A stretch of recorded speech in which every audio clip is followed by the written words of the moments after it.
Kantara chapter 1 Rishab Shetty god बनेका छन् in film making acting सबैमा फुल थिएटर एक्सपिरियन्स वाला मुभी फर्स्ट टाइम नेपाली बाहेकको रिभ्यू गर्दैछु म so watch till the in end do comment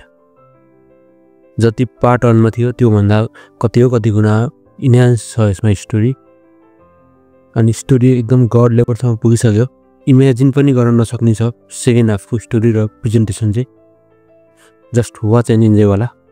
acting सबैको राम्रो छ तर वान मैन आर्मी ऋषभ शेट्टीले त्यो क्यारेक्टरमा पुरै जिएका छन् कि त्यो क्यारेक्टरलाई कुनै क्यारेक्टरहरू अन्डर युटिलाइज जस्तो लागिरहेको हुन्छ तर मोस्ट अफ द क्यारेक्टरको फुल टु युटिलाइजेसन भएको छ र पर्फेक्ट कास्टिङ पनि लाग्छ त्यो रोलमा चाहिँ अब फर्स्ट हाफको चाहिँ बिल्डअप हल्का स्लो लाग्छ तर सबै सिनको नभए पनि मोस्ट अफ द सिनहरूको मिनिङ सेकेन्ड हाफमा पाइहालिन्छ आफूले फर्स्ट पार्टको 15 मिनट जस्तो सिन्स यसमा फर्स्ट हाफमा पनि छ र सेकेन्ड हाफ त कुनै पनि गर्न सकिँदैन स्पोइलर होला भनेर हैन एकदमै फुल टु इन्हान्स वाला सिनहरु छ यसमा चाहिँ सो थिएटरमै हेर्दा राम्रो हुन्छ अब रिग्रेट चाहिँ 1% पनि हुँदैन for sure just first half ध्यान दिएर हेर्नु होला सजिलो हुन्छ र अनि ह्युमर्सहरु पनि धेरै छन्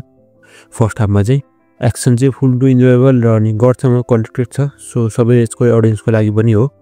यसमा केही भल्गरहरु छैन र भोइलेन्स चाहिँ छ अलिअलि फाइट सिन्सहरु छ धेरै नै त्यही सोचेर चाहिँ जानु होला हेर्न हैन thank you so much for watching till now this was just opinion about Kantara movie review